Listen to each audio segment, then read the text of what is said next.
The tension inside NASCAR right now is hitting a completely different level.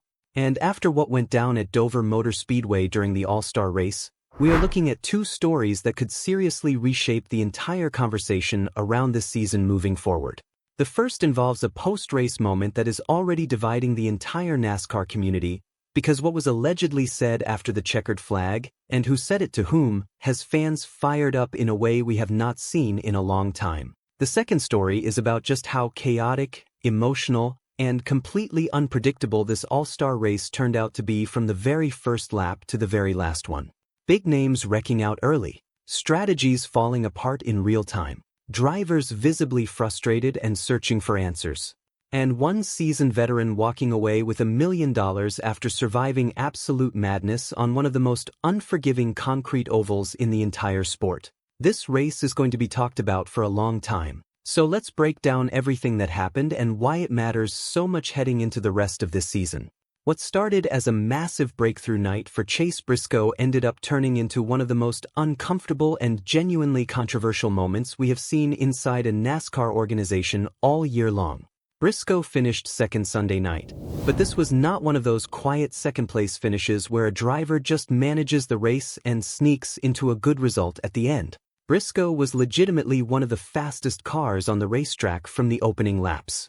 He led multiple portions of the race. He went head-to-head with Denny Hamlin for the win at various stages throughout the night. And at several points, he looked fully capable of pulling off the biggest victory of his Cup Series career to date. That context matters enormously for everything that came after the checkered flag. Before the race even started, Briscoe's night was already complicated. During practice earlier in the weekend, he hit the wall hard. His team had to essentially rebuild the car from scratch, a massive overnight effort that easily could have left them with a compromised machine come race time. Somehow, the crew put together something fast enough to legitimately challenge for $1 million. That alone is a huge credit to everyone working on that car. And on top of the car situation, Briscoe had been battling a stomach illness for 2 to 3 days heading into the event. He was not physically at 100% going into one of the most pressure-filled nights on the NASCAR calendar. Yet he strapped in, ran near the front for most of the night, and proved without question that he belonged in that conversation. That earned him genuine respect from a large portion of the fanbase on Sunday. But then came the moment that completely changed the tone of the entire story. After the race ended, Briscoe walked over to congratulate Denny Hamlin.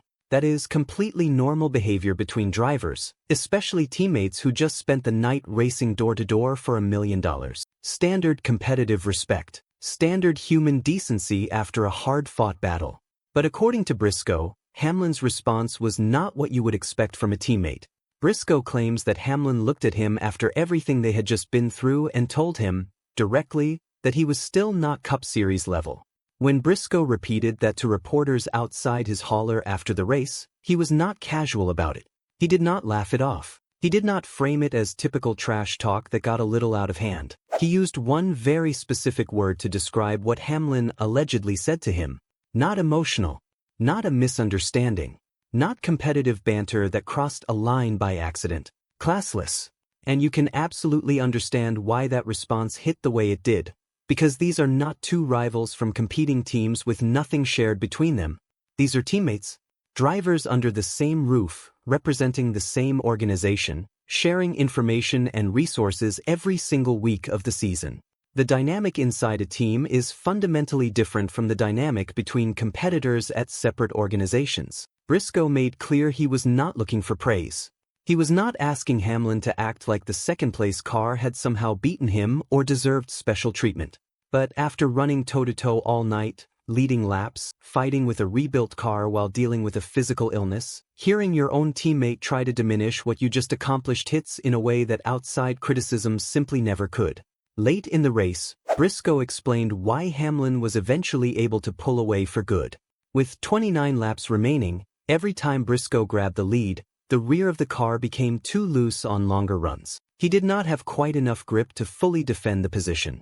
And Hamlin, experienced, precise, and dialed in on long-run pace, eventually found his way past and never looked back. That is not being embarrassed. That is not being outclassed.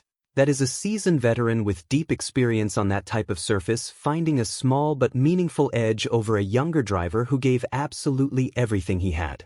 Briscoe ran a smart, aggressive race. He just ran into someone with a slight long-run advantage and the experience to apply it at exactly the right moment. When reporters asked Hamlin about Briscoe's accusations after the race, the veteran stayed calm and measured in his response. But what stood out immediately to a lot of observers was what Hamlin did not do. He never directly denied saying it. Instead, he broadly referenced the emotions that come with racing hard all night and the intensity of the competition. That answer alone was enough to send the NASCAR internet completely into overdrive. Some fans immediately defended Hamlin. They pointed to his long-established reputation as an ultra-competitive, psychologically aggressive driver, someone who uses every tool at his disposal to maintain an edge, including mental leverage inside his own garage. That has always been a part of who Denny Hamlin is, and many fans view it as a strength rather than a flaw. But a significant portion of the fanbase felt the alleged comment crossed a clear line, specifically because of the context surrounding it. A teammate, a driver who nearly delivered a 1-2 finish for his own organization at an all-star race. A driver who spent days rebuilding his car, raced through a physical illness, and battled at the front all night long. The argument is straightforward. Even if you are wired to compete at every level and use every psychological edge available, there are still certain lines. And telling your own teammate he does not belong in Cup Series racing, right after he ran second in an all-star race, may be one of them. This situation is also not happening in isolation. The organization these two drivers represent has been under real pressure this season, with younger drivers fighting hard to establish themselves while established veterans still command significant influence inside the garage. That is a tension that exists inside nearly every multi-car team at some point in a long season. But moments like this one pull it to the surface in a way that becomes impossible to ignore or quietly manage. Because now, people are not just asking about one comment after one race. They are asking whether this incident revealed something deeper about the internal dynamics of the team, something that was already there, waiting for the right flashpoint to emerge. Do these two drivers move forward quickly, put Sunday night behind them, and refocus on winning races through the rest of the regular season? Or does this become one of those slow-building situations that surfaces again and again, week after week, quietly building in the background until something forces it fully into the open at the worst possible moment? With Charlotte coming up next, a track with its own long history of intensity, drama, and pressure, the answer to that question may come sooner than anyone currently expects. While all of that controversy was developing off the track, the All-Star race itself was an event that delivered exactly the kind of controlled chaos Dover is known for producing. Hamlin acknowledged after the race that having a fast car made managing the night significantly easier, but he also credited the race format for creating genuine challenges throughout. Traffic and the inverted field made clean air difficult to find, and long-run pace became the decisive factor for nearly every driver still competitive at the end of the event. For Hamlin, that setup was ideal. His car was built precisely for that kind of sustained run. For many others, Dover was an unforgiving nightmare. Chase Elliott never made it out of the first segment. He got caught in multiple crashes during the chaotic early laps and was effectively eliminated before the race ever had a chance to develop in his favor.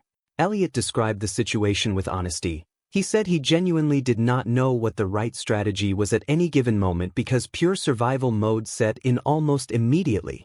Cars were sliding down the banking everywhere as incidents started stacking up faster than anyone could react to them. For a driver of his caliber, a night like that is genuinely difficult to process, because there is rarely a clean lesson to take from chaos that feels entirely outside your control. Ross Chastain also failed to advance after significant damage destroyed the front clip of his car. He was visibly frustrated by the outcome, but Chastain offered something meaningful in his post-race comments. He felt his team had shown genuine improvement compared to recent races, particularly in how the car was responding with the current downforce package on the track. For a team that has faced real questions about pace this season, that is at least something positive to build on even after a rough night ends early. Few exits on the night felt more painful than John Hunter Nemechek's. His team had worked through the entire weekend fighting to recover speed, and by his own admission he actually felt competitive once the race got going. He believed his team had a legitimate shot at starting from pole position for the second segment, a significant opportunity for a team trying to prove it belongs among the contenders. Then came a massive incident on the front stretch, with another car either getting loose or being turned directly in his path. Nemechek was collected in the middle of it, and by the end, his car was sitting destroyed in the garage. He called it heartbreaking. Given everything his team had invested in the weekend to get to that point, it was hard to argue with that word. Ryan Preece had a night that ended at the back of the running order after yet another enormous impact. Preece was honest and straightforward in his post-race comments, admitting he was not entirely sure what triggered the incident entering the corner. In a moment that stood out given how emotional and heated the night had become for everyone involved, he apologized if the wreck turned out to be his fault. That kind of accountability, in that kind of charged environment, says something real about a driver's character. That is the complete picture of what happened at Dover Motor Speedway on Sunday night. And when you put all of it together, it adds up to something that goes far beyond a standard exhibition event. Aggressive racing from the green flag. Destroyed cars scattered throughout the night. Drivers openly frustrated and searching for answers in the garage. Veterans and younger drivers clashing, both on the racetrack and, apparently, in the moments immediately after it. And now the very real possibility of building tension inside one of NASCAR's most prominent organizations heading into a demanding stretch of the regular season. That is the kind of night the sport remembers. Because regardless of where you personally stand on Denny Hamlin, whether you consider him one of the most complete drivers of his entire generation or someone who consistently thrives on controversy and conflict, moments like this keep him right at the center of NASCAR's biggest conversations every single year. That is not a coincidence. That is who he is and how he operates. And for Chase Briscoe, Sunday night at Dover may ultimately represent a genuine turning point, not because he won the race, but because of everything he showed while finishing second. He demonstrated in front of the entire NASCAR world that he belongs in high-pressure moments. He led laps in a race with $1 million on the line. He competed hard while physically not at his best. He handled a difficult car situation created by circumstances outside his control. And when a genuinely uncomfortable moment came after the race, he addressed it publicly with directness and confidence rather than deflection or diplomacy. That combination is difficult to ignore. And it is going to be interesting to see how both of these drivers carry what happened at Dover into everything that comes next. Because NASCAR never slows down. Charlotte is on the horizon.